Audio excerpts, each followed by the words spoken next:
Hello, my name is Shaylee Drake, and today this is my topic: what people should know and understand about sleep. First, what is sleep? Sleep is a normal body process that allows your body and brain to rest. It is a state of reduced mental and physical activity characterized by altered consciousness and inhibited sensory activity. For most people, it's just a matter of getting comfortable, closing your eyes, and slowly drifting into a slumber. Despite how simple it Despite how simple it may seem, sleep is one of the most complex and mysterious body processes known to science. Why do we sleep though?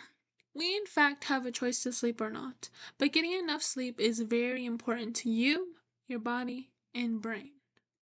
Sleep is a moment where your body is resting. In other words, you can also say powering down. Most of your body systems become less active and rest. Sleep is important to you physically and mentally. Here are key functions which sleeping helps you. Learning and memory, learning and memory and consolidation, emotional regulation, judgment and decision making, problem solving, energy conservation, growth and learning, and more.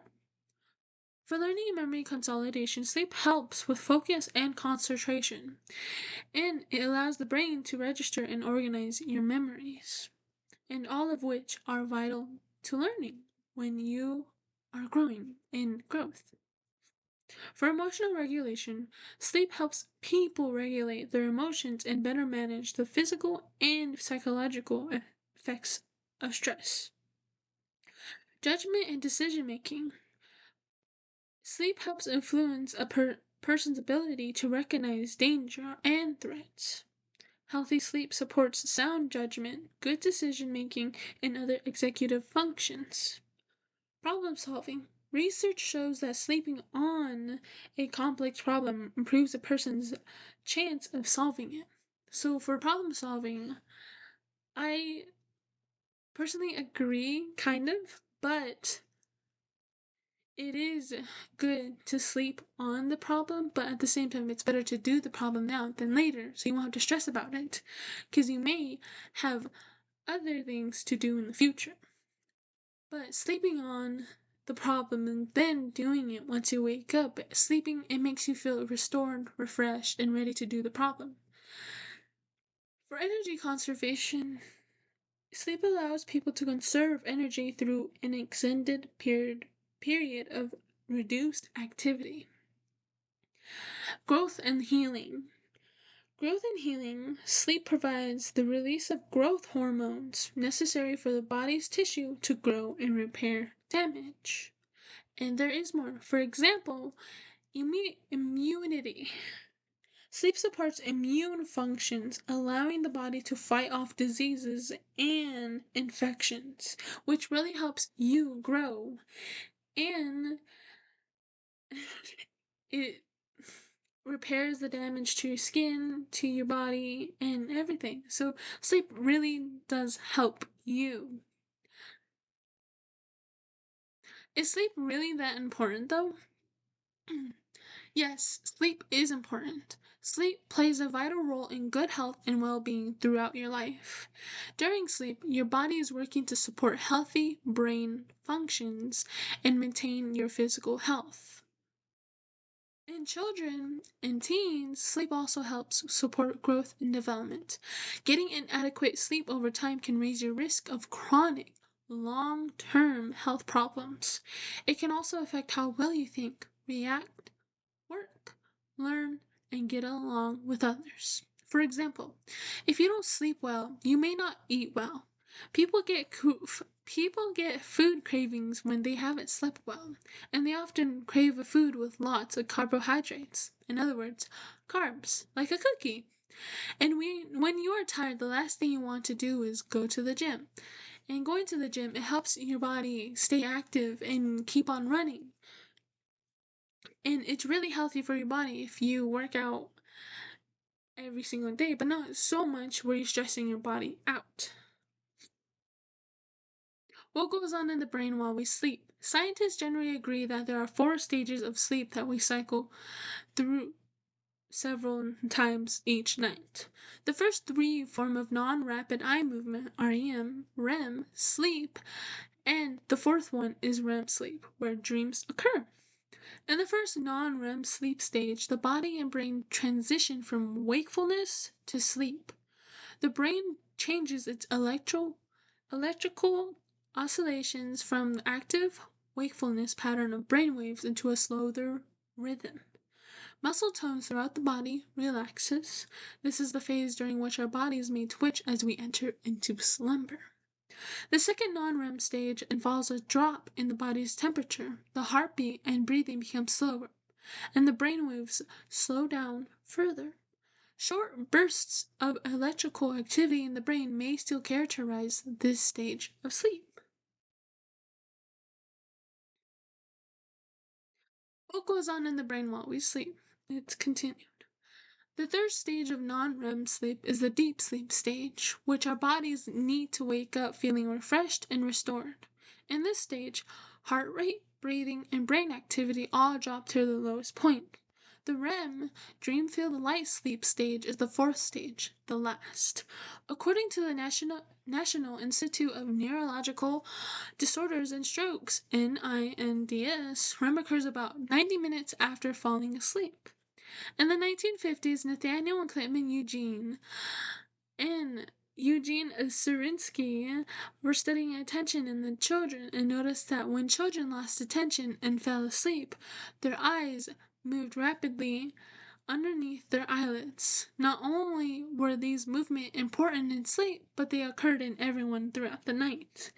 That is how Nathaniel and Eugene got the term of REM, rapid eye movement.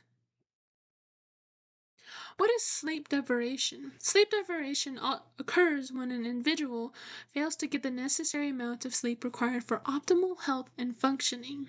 This can be due to various factors including lifestyle choices, medical conditions, and environmental influences.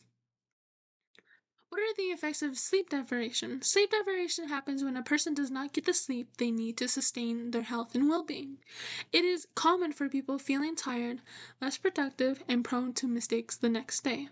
Nearly half of the people in the U.S. have trouble sleeping, and around 1/3 of adults sleep less than 7 hours each night.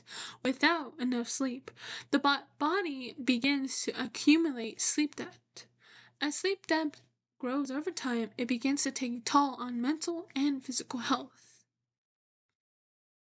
What are the effects of sleep deprivation? Cognitively, it impairs attention, concentration, and decision-making abilities, leading to decreased productivity and increased risk of error.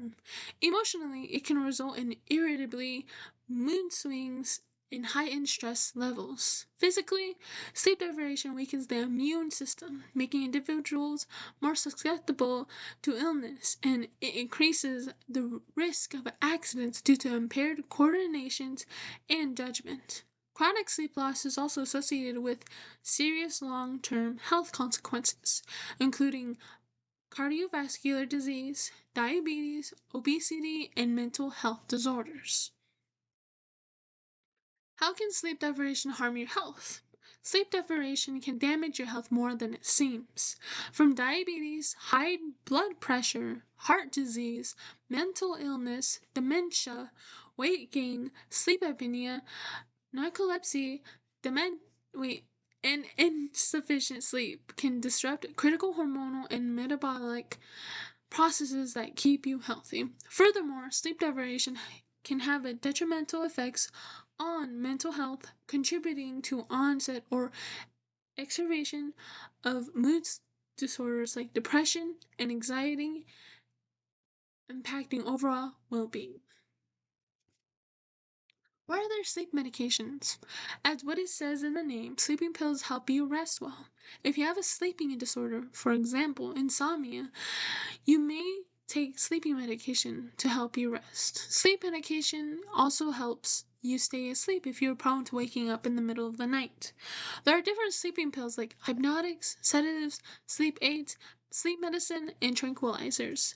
But also, keep in mind that some of these sleep medication have side effects. What do I do to get a good night rest? These are tips. Number one, build a better sleep routine. I personally think that you should build a better sleep routine. It helps you feel restored, refreshed in the morning, getting ready to do certain things.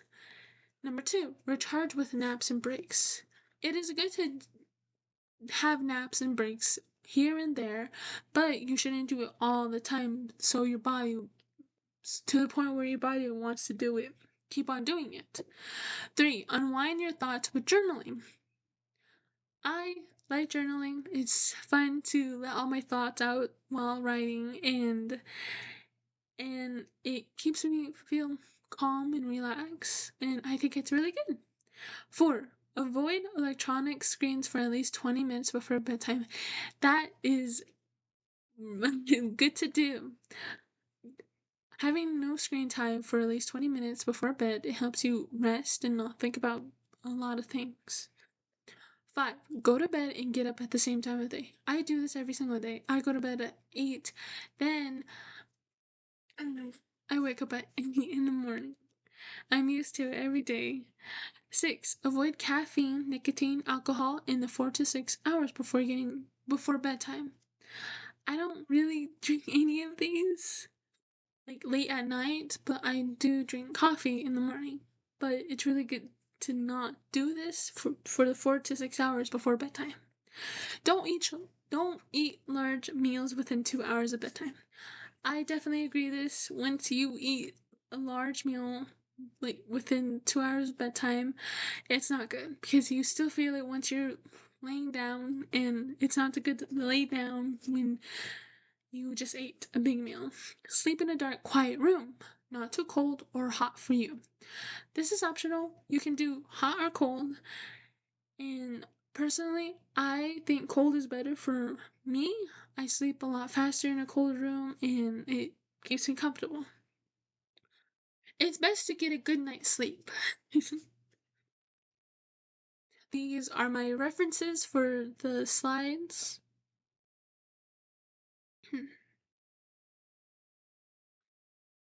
But thank you for your time.